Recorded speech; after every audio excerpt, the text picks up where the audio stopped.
La inteligencia artificial va a destruir millones de puestos de trabajo.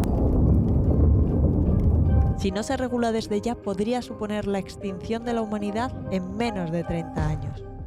Rollo Skynet en Terminator. Pero también hay gente por ahí que está usando la inteligencia artificial para ganarse la vida, crear empresas y a veces hasta hacer el mundo un poco mejor por el camino. No todo va a ser drama.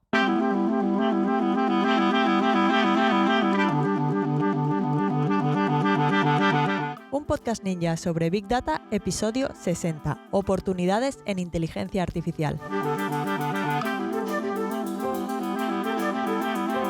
Muy buenos días y bienvenidos a un nuevo episodio de un podcast ninja sobre Big Data, el podcast en el que hablamos de Machine Learning, de analítica de datos, de inteligencia artificial y de todo lo relacionado con el Big Data y el mundo de los datos. En este podcast hablamos de inteligencia artificial y de Big Data de manera normal, alejándonos de las ideas de inteligencia artificial de las películas y tratamos estos temas con los pies en la tierra y con sentido del humor.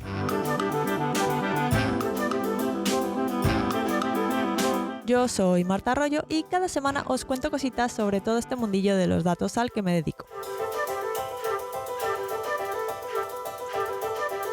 Además, si queréis profundizar más y no lo habéis hecho todavía, podéis ir a la web datos.ninja y descargar el ebook La Guía Ninja del Big Data y la Inteligencia Artificial. Una guía muy guay para iniciaros en el mundo del Big Data, el Machine Learning y la ciencia de datos desde cero. Si os interesa, datos.ninja. En el episodio de hoy vamos a hablar de las oportunidades que están ahí por descubrir dentro del campo de la inteligencia artificial. Si recordáis, en el episodio 1 analizaba el informe sobre el futuro del empleo, edición 2020. Según este informe del Foro Económico Mundial, en 2025 se habrán destruido 85 millones de puestos de trabajo en el mundo debido a que puedan ser automatizados de alguna manera. Pero también dice que se crearán 97 millones de puestos de trabajo nuevos que no existen todavía y que estarán más adaptados a la adopción de nuevas tecnologías.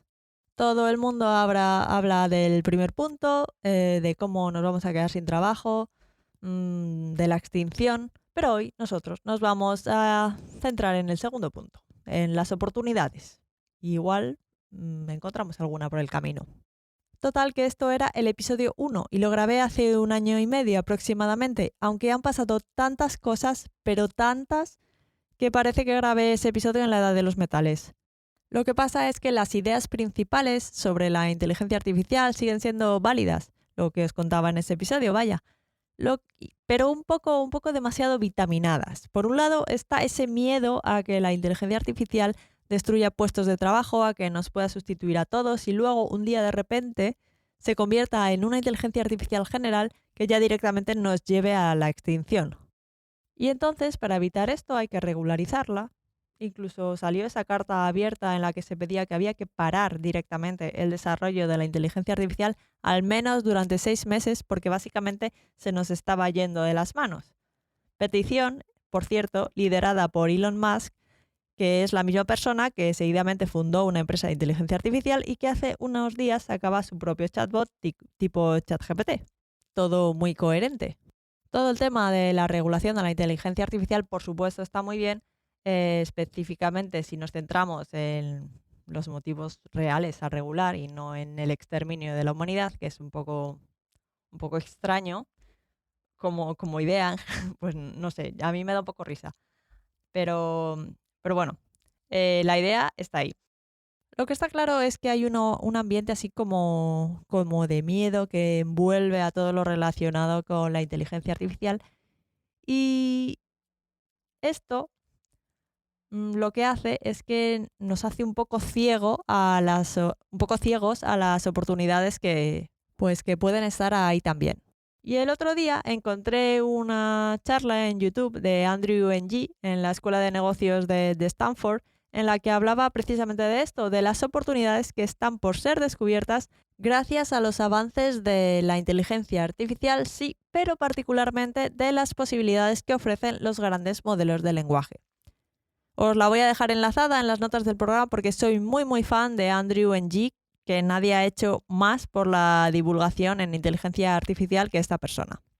Bien, a estas alturas todos conocemos a ChatGPT y a grandes modelos del lenguaje similares. Si queréis saber un poco más sobre de qué va, ya le dedicamos un episodio, el 28, que también os voy a dejar enlazado en las notas del programa. Pero vamos, que el tema es que los modelos del lenguaje lo que hacen básicamente es que, dado un poco de texto, el prompt genera la continuación de ese texto. En el caso de los chatbots, si le hacemos una pregunta o le damos una instrucción, pues la continuación natural de ese texto es la respuesta a lo que hemos preguntado, claro. Este tipo de inteligencia artificial generativa se basa en aprendizaje supervisado. Os dejo también el enlace al episodio en el que tratábamos este tipo de modelos de Machine Learning. Total, que al final las inteligencias artificiales generativas han sido entrenadas sobre muchísimos textos de manera que predicen cuál es la siguiente palabra a partir del prompt que le damos. Es un proceso iterativo porque la palabra que predicen se añade al prompt original y se vuelve a repetir el proceso y entonces, palabra por palabra, se van construyendo frases y textos más elaborados.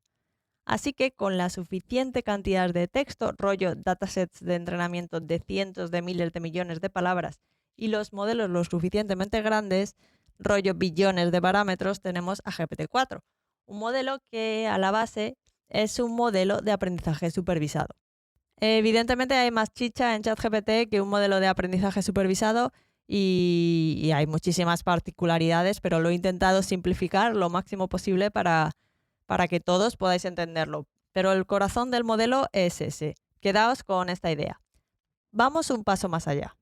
Porque hasta ahora tenemos un modelo que tipo GPT, un gran modelo de lenguaje, que ha sido entrenado sobre muchísimos textos y es capaz de predecir la siguiente palabra dado un prompt de entrada, ¿vale? Entonces tenemos esta idea, por un lado. Guardadla que vamos a volver sobre ella. Entonces, hasta ahora, ChatGPT se dirige básicamente al consumidor final, a cualquiera de nosotros. Eso está muy bien porque es lo que ha hecho que OpenAI haya pasado de ser una empresa conocida solo por la gente que ya estaba dentro del mundo de la inteligencia artificial, seguro que muchos de vosotros ya la conocíais, a ser una empresa que está en boca de todo el mundo. Ahora mismo podemos entrar en la web de OpenAI y le preguntamos lo que sea o le pedimos lo que sea a ChatGPT, cualquiera de nosotros. Incluso le podemos decir que escriba código por nosotros, cosa que ha puesto a algunos programadores a temblar. Claro, si ChatGPT es capaz de escribir código, igual el trabajo del programador ya no es necesario. Entonces es natural tener miedo, ¿no? Pero, ¿y si estos programadores, en vez de tener muchísimo miedo porque una inteligencia artificial generativa va a escribir código por ellos y les va a reemplazar, utilizaran esta herramienta a su favor? A día de hoy, la gran mayoría de proyectos de inteligencia artificial están relacionados con el aprendizaje supervisado. Hemos hablado 1000 veces del flujo que siguen este tipo de proyectos. Primero definimos el problema, luego conseguimos los datos, que nos podría llevar, yo qué sé, un mes, dependiendo del proyecto. Después nos dedicamos a preparar datos y entrenar modelos hasta conseguir una primera versión. Echadle otros 3 meses. Y ya luego tenemos la etapa de pruebas, bla, bla, bla, despliegue del modelo, que igual son otros 3 meses. Vale. Eso era antes de los grandes modelos del lenguaje, de ChatGPT, por ejemplo, que a la vez en sus entrañas son modelos de aprendizaje supervisado que se han entrenado sobre billones de datos, miles de millones, un montón. Entonces ahora, gracias a estos modelos, se puede agilizar este flujo de trabajo un montón. Para empezar, es posible que ni siquiera necesitemos la parte de recoger datos, que no haga falta ni entrenar un modelo y que la parte de despliegue se simplifique siendo equivalente al despliegue de cualquier otra aplicación sin inteligencia artificial. Tiempo total de ejecución del proyecto, una semanilla. Parece imposible, ¿verdad? Os pongo un ejemplo, desarrollar el típico modelo que detecta si un usuario ha quedado contento a partir de su valoración. Si lo planteamos como el típico problema de aprendizaje supervisado, tendríamos que recolectar un montón de reseñas y opiniones de miles de usuarios y etiquetar cada una a mano como reseña positiva o negativa. A mano, que tendríamos que leerlas todas y decidir si eran positivas o negativas. ¡Qué pereza! Con eso tendríamos, al final, si sobrevivimos a ese proceso, nuestro conjunto de datos de entrenamiento. Pero Pero esto es lo que digo, fijaos la cantidad de horas que habremos pasado etiquetando valoraciones y reseñas. Luego, con ese mismo dataset, entrenaríamos el modelo que después podríamos desplegar para clasificar nuevas valoraciones en buenas o malas. Eso antes de los grandes modelos del lenguaje. ¿Y ahora cómo sería? Pues todo este proceso se convierte en preguntarle al modelo si la reseña que le pasamos es positiva o negativa. Fin. No hay que recolectar valoraciones, no hay que etiquetarlas a mano y ni siquiera hay que entrenar un modelo. Cualquier desarrollador puede crear este tipo de aplicaciones sin conocimientos súper profundos sobre Machine Learning y cómo entrenar modelos. De hecho, hay muchos casos de personas que están muy atentas a estas oportunidades y han creado empresas basando sus productos en añadir una capa de desarrollo a una inteligencia artificial generativa. Seguro que habéis visto miles de artículos hablando de la última herramienta para generar un avatar chulo o herramientas de escritura que teóricamente van a, comillas, acabar con ChatGPT, aunque la realidad sea que seguramente beban directamente de la API de OpenAI o de alguna similar, vaya. Muchas de estas herramientas simplemente han añadido una capa de usabilidad más o menos compleja a la API de ChatGPT y cobran por ello. Han visto la oportunidad. También es verdad que si el valor añadido no es muy grande, muchas de estas herramientas tienen las patas muy cortas. Facturan mucho en un corto espacio de tiempo, si llegan a hacerse virales, claro, pero enseguida aparecen competidores. Al final, si el valor que añaden es pequeño, son fáciles de copiar. Pero oye, que han visto la oportunidad y han sabido aprovecharla. En su charla, Andrew Ng hace una analogía de esto que os acabo de explicar con lo que pasó durante el lanzamiento del iPhone. En su momento hubo alguien que cobraba por una app que lo que hacía era encender la lucecita del flash de la cámara para usarla como linterna. Todos sabemos que poco después eso venía por defecto en el teléfono y que la app pues dejó de ser útil. Así que esta aplicación no es que añadiera muchísimo valor, al final lo que hacía pues eso, encender el flash como linternita, ni tuvo muchísimo recorrido porque Apple al poco tiempo pues lo incluyó en las características de por defecto del iPhone. Pero la persona que desarrolló la aplicación pues supo ver esa pequeña oportunidad, que además creo que cobraba $1 por ella o $1 y pico. O sea que si se la descargaron 1 millón de personas, pues imaginad, $1 millón. Otros crearon aplicaciones de más valor que han sabido resistir el paso del tiempo, como Uber, Tinder, Instagram, por ejemplo, y han montado imperios que antes de los móviles y las aplicaciones en los móviles nadie se atrevía ni siquiera a imaginar. Además es que la inteligencia artificial generativa y en particular estos modelos del lenguaje han democratizado bastante el acceso a la inteligencia artificial, también por parte de las empresas que no son tan grandes, porque hace un tiempo aprovechar los beneficios de la inteligencia artificial era algo al alcance de unos pocos. Primero había que tener la capacidad de capturar datos, suficientes datos, que eran bastantes. Segundo, había que tener acceso al talento en plantilla para poder diseñar y entrenar los modelos de Machine Learning. Que si vete a buscar un especialista en Machine Learning, científicos de datos, analistas de datos, ingenieros de datos. Bueno, pues eso, contrátalos y págales un sueldo, ¿sabes? No está eso al alcance de cualquier mediana empresa. Y tercero, había que tener acceso a capacidad de computación. ¿Qué empresas cumplían estas condiciones? Pues empresas tecnológicas grandes como Google o como Meta, como Netflix, Uber, Amazon. Empresas con un músculo financiero muy fuerte que podían aprovechar el Machine Learning para recomendar las películas o productos a sus usuarios o mostrar la publicidad a cada usuario que generase el mayor retorno económico. Estos proyectos hace años costaban millones de dólares y por tanto quedaban lejos del alcance de empresas más pequeñas, que no tuvieran presupuesto para contratar un equipo que se dedicara exclusivamente a sacar valor de los datos. Imaginad el caso de una fábrica mediana que quisiera implementar un sistema de detección de productos defectuosos en su línea de producción. Pues igual no le da para pagar un equipo de datos en su empresa, igual no es muy grande. Igual pues no le renta, sin más. Sin embargo, poco a poco van apareciendo herramientas que permiten ajustar modelos ya creados sin necesidad siquiera de saber programación. Por ejemplo, en Google Cloud se puede personalizar modelos de clasificación de imágenes con herramientas no-code, como AutoML, por ejemplo. O directamente es posible utilizar modelos preentrenados a través de APIs para reconocimiento de texto o clasificación de imágenes, o ajustar modelos de lenguaje para nuestro caso personal. La idea de un modelo de lenguaje al que le puedas preguntar lo que sea sobre los documentos que guardas en tu Drive es la idea de negocio de moda. Todo el mundo quiere conseguir esa aplicación, o sea, 100%. Entonces, claro, igual hay cientos de equipos por ahí intentando sacar a flote una empresa que haga esto, teniendo en cuenta que igual Google lo hace mañana. Entonces hay mucha competitividad ahí.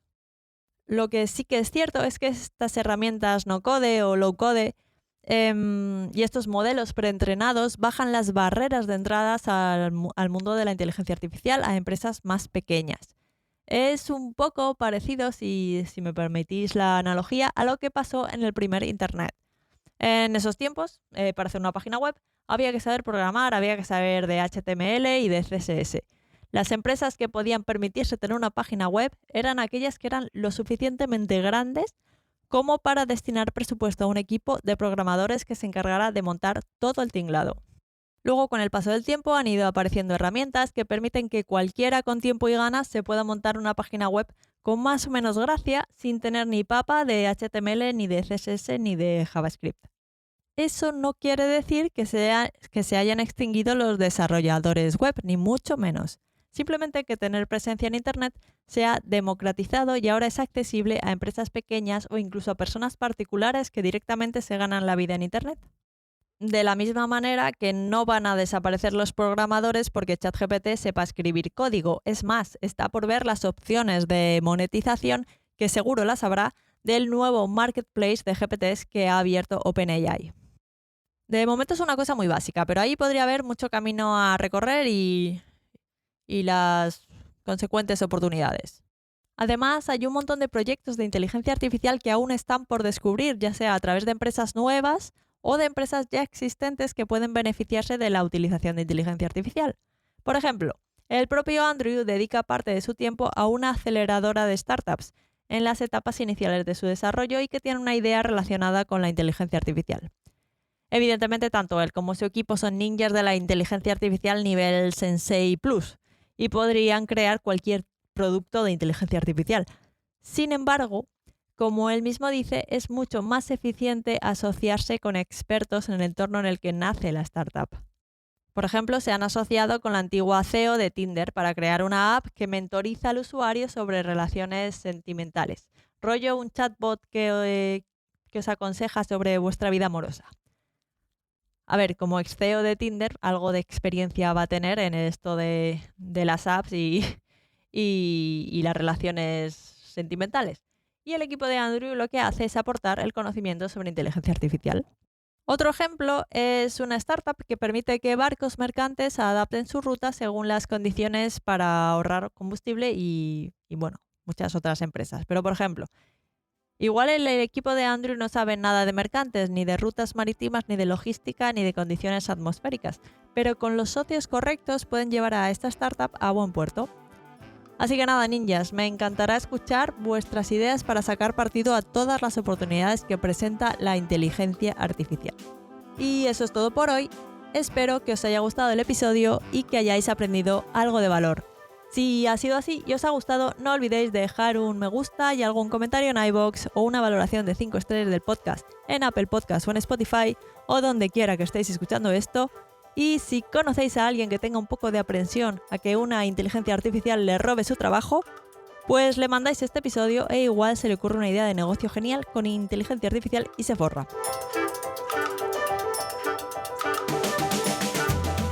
Como siempre, si tenéis cualquier duda, pregunta y os puedo ayudar de alguna manera, recordad que podéis contactar conmigo a través del formulario de contacto en la web o en redes sociales. Os voy a dejar todos los enlaces en las notas del programa.